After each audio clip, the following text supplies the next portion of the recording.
I shut down my daughter's deadbeat father for trying to use her as a therapy doll for his grieving wife, and now he thinks he can take me to court and play dad after years of abandoning her. So I, 33F, have raised my daughter, 6F, all on my own. She was born from a one-night stand with a now former friend, 37M. We never got together and he refused to be involved in my pregnancy or my daughter's first 4 years of life. I was stressed out emotionally because it's a big change, but I never asked for child support or forced him to be involved. I have enough income to send my daughter to private school. I'm perfectly fine on my own. The issue started when he reappeared from wherever he went and decided he wanted visitation out of nowhere. He's not in my daughter's birth certificate. Father is listed as unknown. He wanted to have that amended. I said no, and that if he wants, best he'll get is to meet her in outings with myself or my daughter's godparents. He agreed, but he's been constantly pressuring getting parental rights.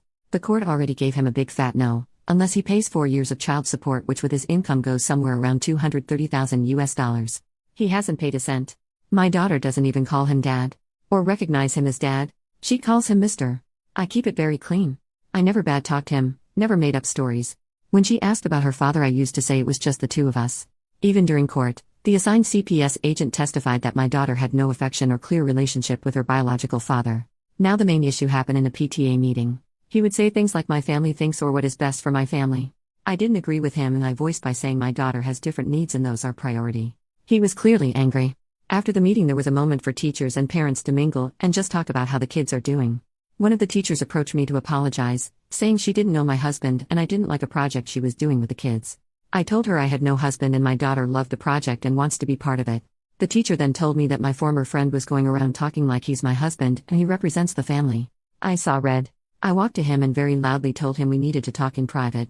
In the parking lot I told him we were not a family and that he either will respect that I am the only one that can make decisions on my daughter's education or he won't be involved. He went on about being her biological father, then I reminded him he had not paid a cent for the pregnancy, my daughter's needs, or even the private school my daughter is in. He hasn't tried to see my daughter since, which she doesn't mind at all. I asked her.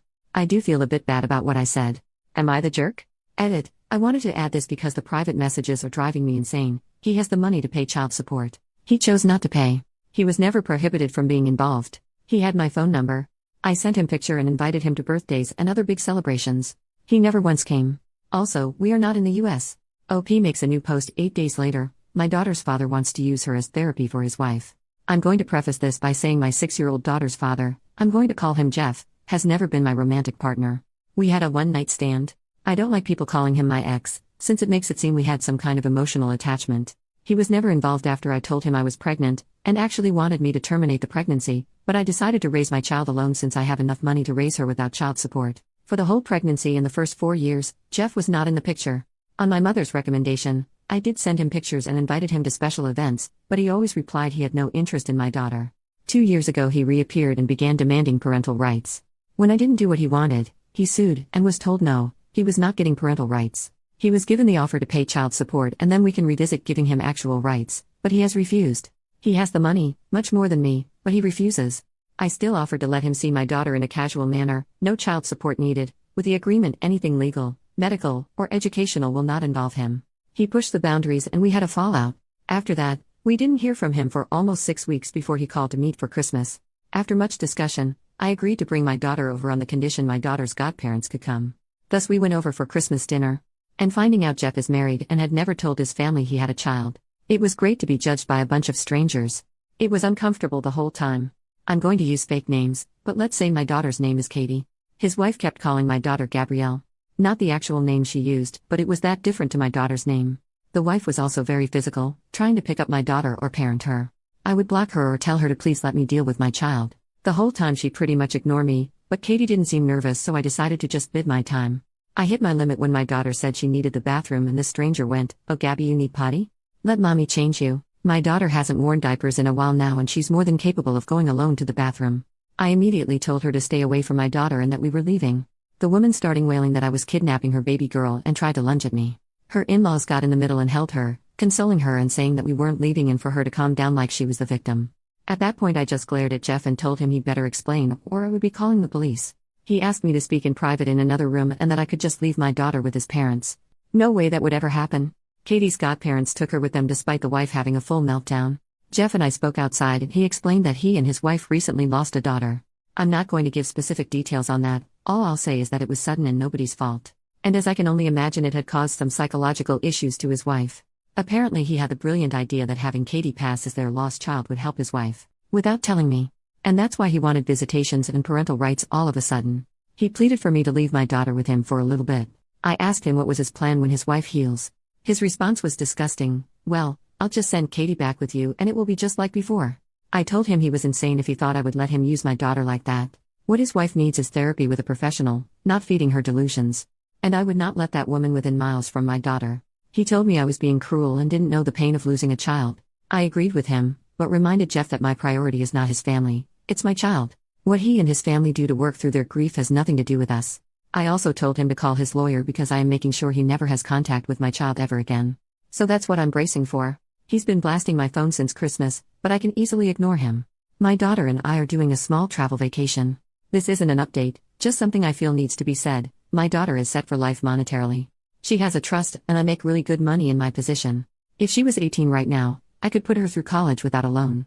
She doesn't need child support for quality of life. If I could get child support and never worry about her father trying something, I would be suing him in a heartbeat. But after talking to a lawyer and realizing the risk, I've taken the decision that child support, or possible inheritance, is not worth my child's safety. Safety is always first. Update after the New Year's. Hey everyone! Happy New Year's! This isn't so much a real update as just letting people know we are home and safe. My daughter is spending the rest of her vacation with her godparents on another trip while I work on things. Moving might be something I'll be looking into, though that is a long-term plan considering all it takes. I won't share too many details on what my lawyer is going to be doing, but we are absolutely going to push for in row.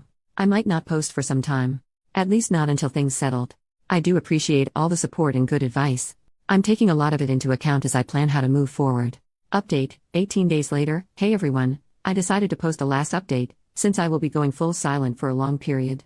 For those that didn't know, I'm right now dealing with my daughter's father and his delusion. He wants to use my daughter as a therapy doll for his wife that recently lost a child. A lot of people were worried for my daughter and me, and I truly appreciate it.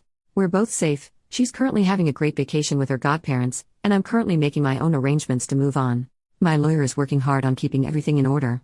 I know a cease and desist was his first action and we are going for no contact. He says we have a solid case and hopefully this will be resolved relatively fast. And by that I mean a year or two. We did get a temporary restraining order though. It's only until our first court date, but after it could be extended. I haven't had any direct contact with Jeff. He lawyered up to and tried to send a threat to take full custody. My lawyer laughed at it since his reasoning was parental alienation. Except I have proof I tried for years to have him involved. Apparently turning in a few emails showing my attempts was enough to get them to change parental alienation to a different reasoning. My lawyer is not worried in all honesty, so that feels good. For now I've decided after much thinking that moving is going to be necessary. It won't be something I can do on a whim, but I'll be looking into new houses within the month to hopefully move sometime this year. School will remain the same, but we will be speaking to the admin to make sure only certain people can pick her up. And part of that decision has been to hire a private driver. He's someone I absolutely trust and has worked for relatives in the past, so I'm very comfortable with the idea and so is my daughter. Now I just have to make sure they don't go for fast food every day after school. Things in all honesty are not that scary right now. I have a good lawyer, good evidence, and my little girl is happy and healthy, so I'm just going to focus on working things little by little. Because of the legal proceedings I don't think I'll be posting any updates anytime soon. And to those sending me PMs telling me I'm horrible for keeping my daughter from her father or telling me I shouldn't have had her in the first place, please kindly speak to the void. I'm too busy, and your rage bait isn't getting through to anyone. New update, 2.5 months later. I had no intentions to do a new post, but today absolutely took the cake. I thankfully didn't deal with Jeff. Instead he sent a priest to harass me at work. I'm going to be very blunt, I'm completely detached from religion. I'm not an atheist, just don't really like the idea of the Catholic Church, that's the leading religion in my home country. I respect it and most of my family is Catholic, so I have a detached respect for church officials. Today I was doing some paperwork when I got a call about a priest asking for me. I didn't have any meetings scheduled and a lot of times we get visits from clergy asking for donations or participation in events, so I figured that was it. I told the secretary to let him in and things at first seemed rather polite. Shake hands, asking how things were. The usual chit-chat. Then the priest began talking about how it had come to his attention that I was a single woman with a child, and that apparently I lived a life of debauchery and hate. His words. I was taken aback and agreed I was a single mother, but that I didn't see how I lived in debauchery and hate. The priest then went on about how he knew my daughter is prohibited from spending time with her father and that I'm constantly sleeping around with men instead of living a godly life. How he was worried and thought it would be best I considered giving my daughter a chance to live with a proper family rather than see me sell myself. Angry was an understatement. I did keep it civil simply because I was at work and I had no intentions of screaming to a religious man at work. I simply told him that my daughter was fine with me, she lived a safe and happy life, my personal affairs were my own, and that I had no intentions of sending her to another household. I told him that if there was nothing else, he should probably leave as I had other things to attend to. He then showed his hand, and that's how I know it was Jeff's doing. The priest told me he didn't think my daughter would be a happy child with me, but her father was well respected in his church and he knew he would raise a proper Christian lady. At that I laughed and simply said no. I once again recommended he left, and if he didn't, I would be calling security. He left saying he would try to speak to me again when I'm not being hysterical. I told my secretary and our security not to let him into my office again. And I called my lawyer. I don't have audio, but we do have security feed from him walking into my office. Thank you again to everyone sending well wishes in my previous post. We are still working on that move, but school is back and she's loving it. We still have that temporary restraining order against Jeff and his wife. And school officials know it. Update, 2.5 more months later. This came up far earlier than planned, and while I'm happy to announce my daughter and I are finally free, there is some sad news mixed in. Now, before I go to the update, I did get a lot of questions to answer. 1. Did I know Jeff was married? He wasn't when we had our one-night stand. 2. Are you interested in Jeff? No. I'm aromantic, meaning I do not develop romantic feelings. I don't think that's a healthy mindset for a long-term partner, so I refuse to date. I was okay with one-night stands until I had my daughter. 3. Why did you send information to Jeff? Because my mother recommended it and she was absolutely right. Had I not done so, he could have sued me for parental alienation. By trying to get him involved, I actually came out far better situated to prove I'm not trying to keep him away out of spite, but because I truly think he's a danger. 4. Why don't you talk more about your daughter's emotions and status? No? No offense, but I give just enough information on my 6-year-old. I don't think people in Reddit are bad, but this is the internet. I don't really need to speak in-depth details on my child's mental state or her actions. What I want to share about myself, that's fine. I'm a full-grown woman. My child is another matter.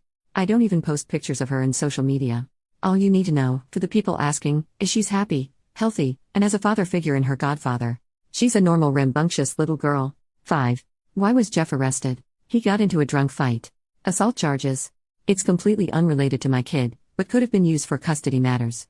Ended up being unnecessary. Now, to the update.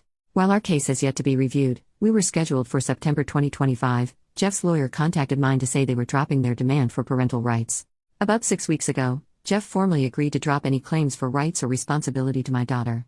I know a lot of people are going to go all over, but what about child support? Or inheritance? Keep reading, it should explain why it is not worth it. My lawyer went over the documents to make sure it wasn't a legal trap of sort, and he confirmed they were exactly that. He wasn't asking for anything in return, just to drop.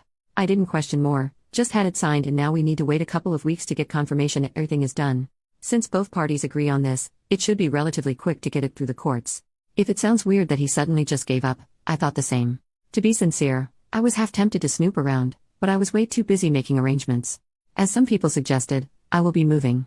I won't leave the country I live in, but I plan to move closer to my support system, my daughter's godparents. Turns out there's a property less than 5 minutes away from them on sale. There's no home built yet, so I have a lot to do, but that's my intended new home. We also got not 1, not 2, 3 dogs. The cat probably is planning my murder. So with all of these changes, I have to admit, I didn't have time to snoop. The thing is, the whole thing came to me rather than me need to look. I met with Jeff's in-laws. It was pure coincidence. I waiting on some things in a store and they were there. I had met them in passing in that mess of a Christmas party last year, but this is really the first time we talked. My daughter was thankfully at school since the topic was heavy. They recognized me and asked if I could speak to them. I wasn't sure, but I decided to be polite and offered to buy them a coffee. They were very nice. Not entitled at all. They explained they were sorry for their daughter's behavior. She had not been the same since she lost her child. Those who called out that she was using her dead baby's name on my daughter were right. And they just wanted to clear the air with me. I told them I didn't personally blame them, but I couldn't forgive their daughter and she was a big worry. That's when shit hit the fan. The mother started crying and the father explained Jeff's wife passed away. Self-inflicted. I feel like crap for the things I told them. I apologized, but they were very gracious and told me they knew I had no idea. We talked a little about her, about their grandchild. I found out what Jeff told me about how his child died was a lie. And now I don't feel so kind as to keep it wrapped up. He shook an infant because she was colic. If you don't know what that is, it's when babies just cry nonstop. I was angry. I'm still angry. No one should ever shake a baby to the point they pass away.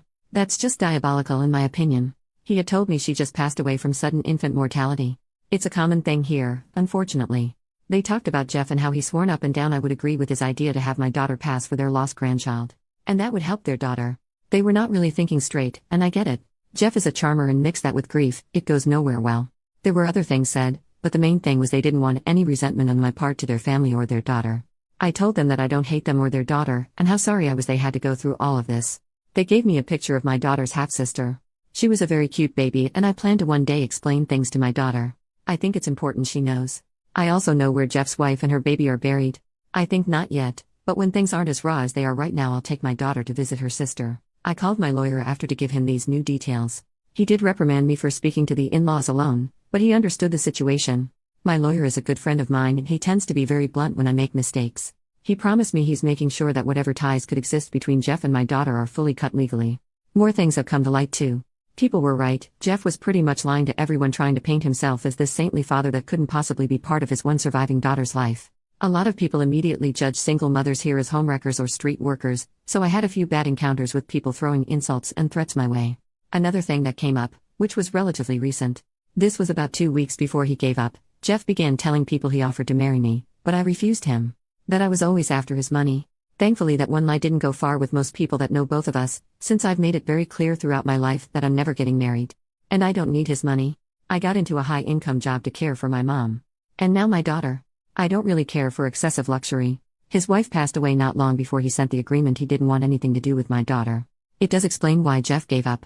I still think he's the most horrible human being that exists. An entitled murderous bastard. He felt entitled to my daughter. He failed his wife, an unalive and innocent baby. And I know he knows I'm posting this on Reddit, so if you read this, Jeff, I hope karma really gives you everything you deserve. I want to say more, but I don't want to break Reddit's rules. But yeah, here's the good news mixed with terrible news. I might update this post if anything else happens, but I want to believe this is over. I just want to close this chapter and look into a new start. Small disclaimer, I don't know how he got away with unaliving his child. I have no access to police records or investigation. I'm not part of law enforcement or involved with any judicial entity. For people asking me for more information on it, I'm really sorry, but I can't give you a full legal case. I personally don't know how some people in Reddit get access to police records that easily, because I certainly don't have access to them. All the info I have is what I'm told by others, chisme, or what my lawyer can find. Relevant comments, OP on why Jeff is not in jail, I can't tell you for sure. You have to understand I'm going from what the in-laws told me and what I know of Jeff. I'm not a detective. My guess? He either paid his way out or made it seem it was an accident. As far as anyone I've met that knows about his kid, they thought the same as me. She died suddenly in her sleep. I don't doubt the in-laws though. It sounds like something Jeff would do at this point. OP on her country's laws. We're not in the US first of all.